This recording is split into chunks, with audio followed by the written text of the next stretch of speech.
علیم محمد خان صاحب، 4 مہینے پہلے میں نے آپ کو ایک سوال کیا تھا، آپ نے اس کا ایک بڑا مناسب سا جواب دے دیا تھا، لیکن اب جب کہ جنرل فیض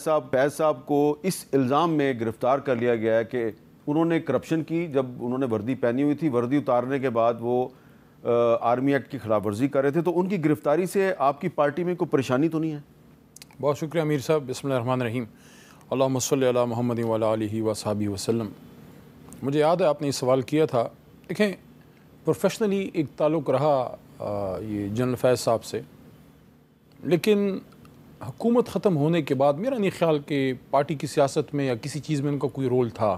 ذاتی سلام دعا سب لوگوں کی ہوتی ہے، کوئی غمی خوشی میں چلا جاتا ہے کوئی بات، لیکن میں اس ٹاپ ہائرارکی میں تو نہیں ہوں ابھی، ظاہر ہے میرے پاس کوئی ایسا عہدہ نہیں ہے جس میں کوئی ڈائریکشن کا مجھے پتہ لگ سکے، لیکن کور کمیٹی میں بیٹھتا ہوں کچھ میٹنگز میں جن میں ڈیسیجن میکنگ کسی حد تک ہوتی ہے۔ میرے نالج میں کبھی ایسی کوئی چیز نہیں آئی کہ وہ کوئی ڈیسیجن میکنگ میں کردار ڈائریکٹلی جو ہے وہ ادا کر رہے ہیں، لیکن اب یہ جو ان کو پکڑا گیا ہے چونکہ ایک انٹرنل میٹر ہے اور ہمارا پارٹی کا بھی اس پہ موقف ہے، میں نے بھی اس پہ بڑی کلیئر بات کی ہے کہ انٹرنل ان کا ادارے کا اپنا ایک خود احتسابی کا نظام ہے، اگر وہ ہے تو وہ ٹھیک ہے، لیکن پھر وہ ہونا سب کے خلاف چاہیے۔ اگر اس جو حراست ہے فیض صاحب کی، اس کو اگر خدا نخواستہ پی ٹی آئی کے خلاف یوز کرنے کی کوشش کی جاتی ہے، پھر ہماری جماعت اس پہ اپنا پولیٹیکل رسپانس دے گی، لیکن فی وقت چونکہ ایک انٹرنل میٹر ہے، اندرونی معاملہ ہے، تو ٹھیک ہے اگر وہ کرپشن کے خلاف ان کا سٹینڈ ہے، لیکن ایک بات وہ بالکل بیس لائن ہے کہ فیض صاحب کے خلاف اگر کوئی کرپشن کا کیس ہے تو اچھی بات ہے، لیکن پھر سب کے خلاف ہونا چاہیے۔ یعنی کہ جب فیض صاحب کے پاس طاقت تھی اور اختیار تھا اور ان کے خلاف الزامات کی تحقیقات ہوئیں، اور اس وقت جو لوگ ان کے باسز تھے، تو پھر ان کے خلاف بھی تحقیقات ہونی چاہیے۔ دیکھیں، جرم تو جرم ہے، غلطی تو غلطی ہے۔ نقصان ہمارے جیسے ترقی پذیر ملکوں کا تب ہوتا ہے جب آپ پک اینڈ چوز کرتے ہیں۔ اگر ایک جرم میں کسی خدا نخواستہ کرپشن میں علی محمد اور حامد میر صاحب انوالو ہوں اور صرف حامد میر کو پکڑ لیں، پھر تو مناسب نہیں ہے۔ اگر ایسا کچھ ہے تو پھر سب پہ ہاتھ پڑنا چاہیے۔ اچھا، اب یہ بتائیں کہ یہ جو سوابی کے جلسے میں اعلان ہوا تھا کہ تحریک انصاف جو ہے وہ اسلام آباد کی طرف لانگ مارچ کرے گی، حماد اظہر صاحب نے کہا تھا ہم اڈیالہ جیل راولپنڈی کی طرف لانگ مارچ کریں گے، حماد اظہر صاحب جو ہیں انہوں نے استعفیٰ دے دیا، تو جو ستمبر میں آپ کی پارٹی نے اناؤنس کیا کہ ہم لانگ مارچ کریں گے اسلام آباد کی طرف، وہ ہوگا لانگ مارچ؟ دیکھیں، ابھی اس کا فیصلہ ایسے تو نہیں ہوا کہ خان صاحب نے فیصلہ کیا ہو یا کور کمیٹی نے اس پہ یونینیمس فیصلہ کیا ہو۔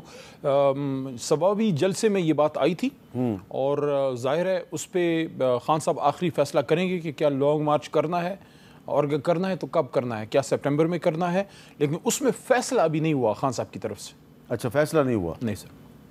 تو یہ تو پھر اس طرح لگ رہا ہے کہ تحریک انصاف کے اندر مختلف آراء پائی جا رہی ہیں، اور حماد اظہر صاحب نے بھی آج استعفیٰ اس لیے دیا کہ وہ کہہ رہے ہیں جی جو تحریک انصاف لاہور کا جو صدر تبدیل کیا گیا تو مجھ سے نہیں پوچھا گیا،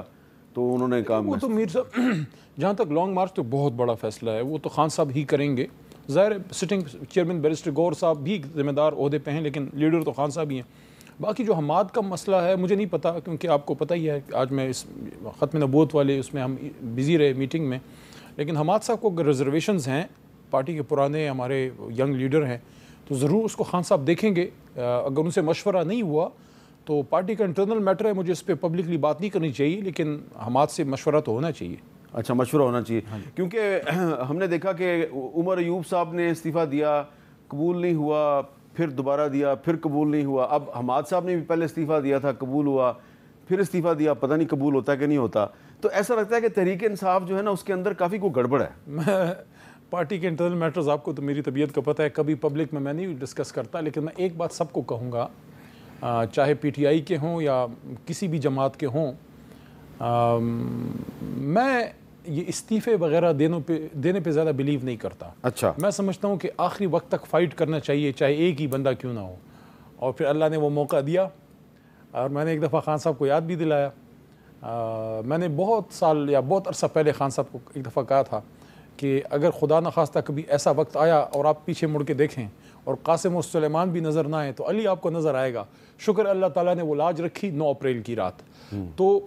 وہ کہتے ہیں نا کہ one man makes a difference, ایک آدمی بھی کھڑا ہو تو فرق پڑتا ہے۔ وہ اس رات میں ایک تھا جب کھڑا تھا، لیکن اگلی رات پوری قوم نکل آئی، تو میدان میں کھڑے رہنا چاہیے۔